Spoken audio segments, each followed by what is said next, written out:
So again, my name is Risa Shimoda, and this Wild Scenic Rivers Coalition, just a little bit about that. It began after a very successful celebration of the 50th anniversary of the Wild Scenic Rivers Act in 2018. There were a lot of activities, a lot of partnerships with the federal agencies, as well as local stewardship groups, nonprofit friends groups, and so forth. And there was so much energy. I think those who were involved said, we can't let this go. So we said that we were a coalition, and we became a coalition, even though it's all volunteer, and it's still almost all volunteer. The groups that are involved now in this coalition are over 40 and growing in number. And the group includes nationally active advocacy groups, like you could imagine, River Network, American Rivers, American Whitewater, small local river groups, land management focused organizations with rivers that are kind of part of their mission, volunteer groups, stewardship groups, environmental journalists, university scientists, and others. And the broad mission is to protect and defend existing and potential wild and scenic rivers. So specifically, some of the groups that are involved are, besides the three that I mentioned, River Management Society is a group participant. The agencies, we have folks from the 4 river administering agencies. There are some partnership wild and scenic river groups, the Great Egg Harbor River in New Jersey, Morris River, Farmington Wild and Scenic River, Musconnet, Conway, New Jersey. Those guys are active. And then other groups like Northern Arizona University, Cal Wild, Greater Yellowstone Coalition, and a group representing the to be, hopefully, Nolichucky River. There's a Nolichucky River group. The organizer of this wonderful group is Lisa Ronald, who you might know is the administrator of wilderness.net, and she works in Missoula through the Carhart Center and the Wilderness Group. So it's a very experienced group and awesome networking group as well. So let's see what the group does. There's 3 elements beside the overall kind of mission. Is the first one, and I think the one that seems a little fluffy from a coalition standpoint, but is really powerful, and that's capacity. By having this 40 some odd groups or more share what they do, how they're doing it, and have kind of an easy network to get to the others, it's been able to increase everyone's reach, everyone's knowledge, I would say everyone's sophistication to a little bit as well. Advocacy. So again, protecting and defending designated and potential wild and scenic rivers, and support those who work at the organizations who are stewarding them and professionals who work at the agencies. And then importantly, we communicate. We tell people what we're doing. And the most powerful thing really is in person, but here's an example of where we have had to pivot, as the rest of us have in our lives, to work remotely. So this is a screenshot of this year's Hill Week, and the answer to the question is there have been 2. There have been 2 Wild and Scenic River Hill Weeks. Then the folks here represent. Let's see, we had a virtual group of 89 attendees. There were 30 organizations that attended. They represented 12 campaigns from 10 states. And there were a bunch of really cool learning sessions for everyone, agencies and NGOs and others who participated, including the nexus of conservation and energy, which is larger than wild and scenic, but important. We did talk about justice, equity, and inclusion in the wild and scenic river space, which, as you can tell, where we kind of have a long way to go. We talked about the state of Congress, its current ilk, the legislative process, and some issues that were of importance and interest to everyone. Those who were working on campaigns, many of these talked about what they were doing and what the status was, and if they needed some help, they asked for that. One really interesting was the nexus of water quality, and Wild and Scenic Rivers. While the Clean Water Policy and elements of the Clean Water Act have been and can be, for those who aren't using it, powerful tools for designation and for strengthening the ability to manage to the water quality value that's so important in Wild and Scenic Rivers. And then one that River Management Society is involved with, or beginning to be involved with, where we're not in the other advocacy areas, is strengthening the ability to advocate for appropriation that supports staffing. As more wild and scenic rivers are considered, advocated for, and in fact approved through legislation amending the Wild Scenic Rivers Act, there's more work to do. There are more CRMPs to write, there are more old CRMPs to revise, and there's more responsibility for all the river administering agencies. So there should be a corollary or an associated increase in the amount of capacity. And because Wild and Scenic River support is not a line item in any agency's budget, I don't think because of overt omission, but because it hasn't been instrumental in the planning of Wild and Scenic Rivers, it's hard to find where you'd point to say this allocation should be improved. So that's something we're beginning to work on, but it's important for us as well as the other groups that are involved. So the work that the group does, not just RMS, is cooperatively writing letters. And the most recent letter was a transition letter to the administration after the election was over. Here we are the Wild and Scenic River. These are priorities for us. And the one before that was support for the Great Outdoors Act, which was helpful in getting that legislation passed. Develop recommendations, they might be formal or informal, related to climate and the importance of including adaptive management and plans. And then both educating folks about what eligibility and suitability means and addressing those in plans, and certainly addressing what has been developed and provided in those studies in the designation process. And also this is big for all of us here, river recreation impacts, which are different and the same as they have been since the beginning of the act. There were when the act was written, there were no stand-up paddleboards and pack rafts, but as we've gone forward, we've continually had to adapt to new types of recreation.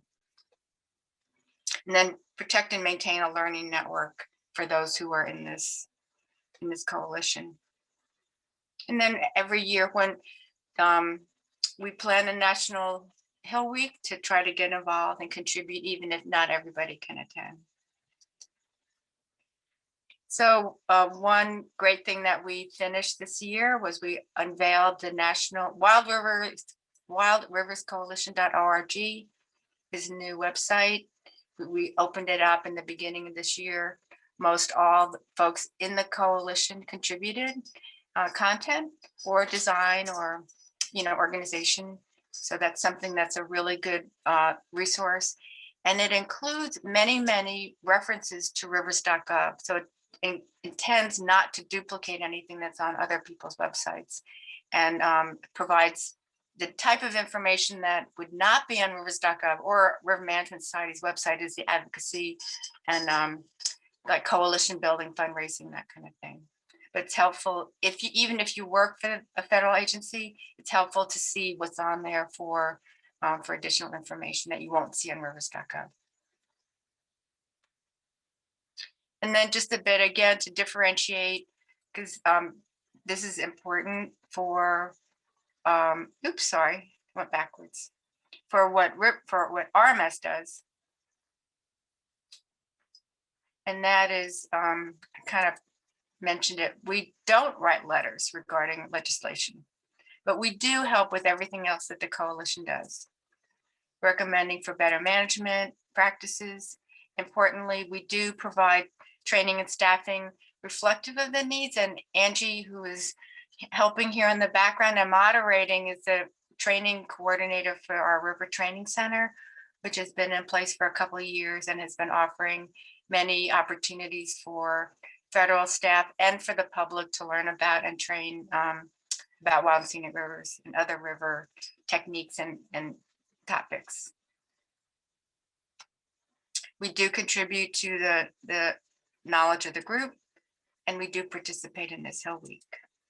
So that's what it looks like. You know, if we were doing this in person, this was the 2019 event, lots of river rats in suits and a few cowboy hats just to make sure that they know that people don't wear suits all the time. But this will hopefully happen again in the future. It's that it has taken place in before the season really gets started, so early in March, something like that.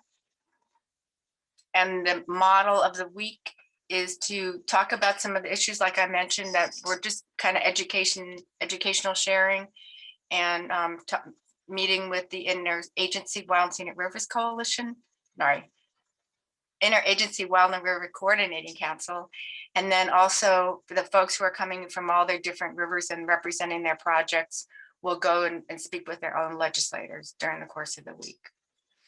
So we look forward to continuing to participate in that. So I think that's really the guts of it. The coalition was developed by a group interested in partnering with each other and learning from each other. As the group itself becomes more established, and relationships are created and become, I guess, more a little bit deeper, I think the relationships, the value of the whole coalition will increase. So an example of that is I sort of tripped on a webinar on the Delaware River, and it was about water quality, and some research had been done, and it was on Wild and Scenic Delaware River. And there were two presenters, and they were from this coalition who I'm positive did not meet until or get to know each other except through this work. It was David Morrick from American Rivers and Alan Hunt from the Musconetcong Partnership Wild and Scenic River.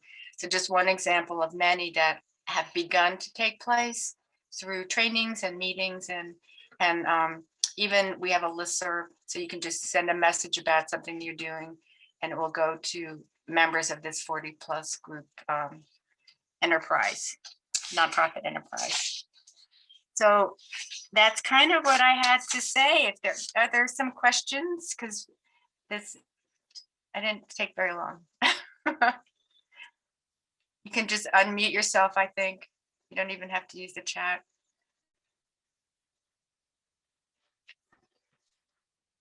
Happy to talk about any any questions you have about the organization or groups that might be part of the organization. I did see a question come in from Elizabeth asking, are you involved in cleaning up the rivers? The member groups, I would say each member group has a river cleanup as part of their program. American Rivers is the host of National River Cleanup Week. So it always takes place in the beginning of June. And so you can, I think if you get involved in that, if you sign up, you can get a group can get trash bags and gloves and things like that to do their own cleanup. And the organizations that manage their wild scenic rivers, some wild scenic rivers are much larger than others. Partnership rivers that are primarily in the mid-Atlantic and Northeast. There's a dozen of them. I think the cleanups are an excellent annual activity to get them to engage with those folks who are in their watersheds, because Partnership Wild Scenic Rivers do not include any federally owned land. They're all in private land. But I would say, does anybody here work on a wild and scenic river who knows of a cleanup that takes place on your river? Chris, I know you do, if Chris is listening. Yeah, this is Chris here.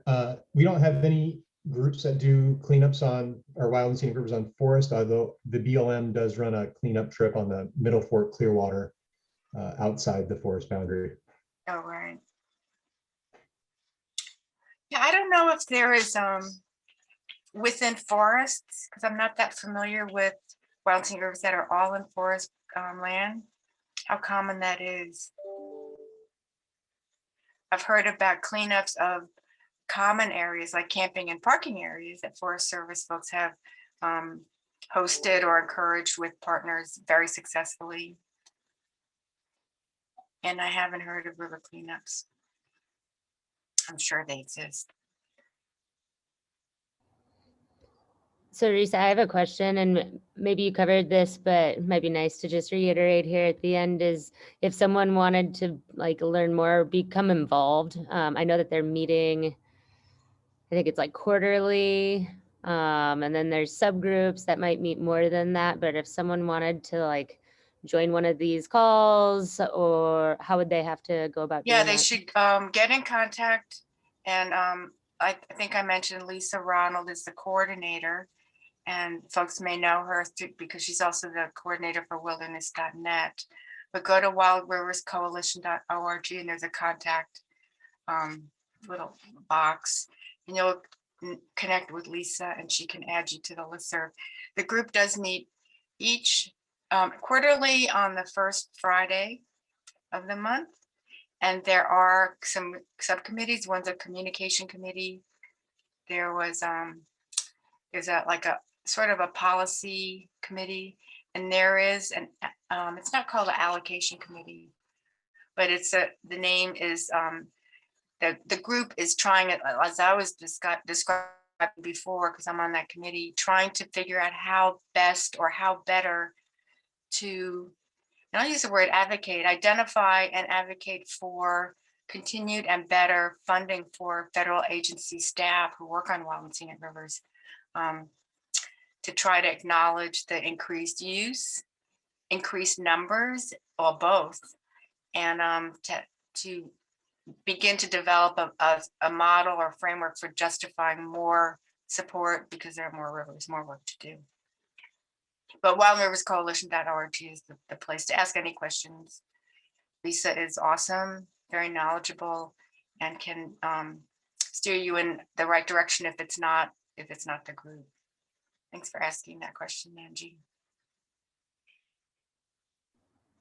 And is there another Hill Week in the plan, like coming up in, well, I don't know when, We but will. It will be next March, and I think it will be the first week in March. That's when we've had them for the two that we have had. And if you're familiar with Hike the Hill, which is the Hill Week for Partnership of National Trails group and all the hiking groups, American Hiking Society, we modeled it after those guys, and it's in the same kind of time frame. It will never be the same week, but we very much model it after that. So it's like Monday afternoon through Thursday for people who are traveling. They don't have to use more than a week full of work days, and agency meetings, sometimes OMB meetings, sometimes OPM meetings, and with the Interagency Wild Scenic Rivers Coalition, Coordinating Council, and then maybe a day and a half or more with legislators, senators, and representatives. And a lot of times, if there's a particular campaign, that those who will attend one senator's office will be more than just the group from that state. They might gang up on them, have a little bit more information sharing.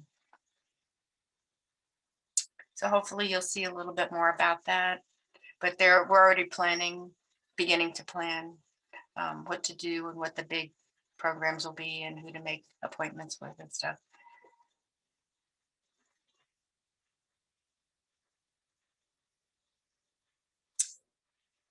Oh, let's see. How about David? Hill Week. What is a Hill Week? Let's see. I described it a little bit, but I guess it's sort of a jargony thing, but it's a week for advocates to go ask the folks that represent them in the United States Congress to support initiatives.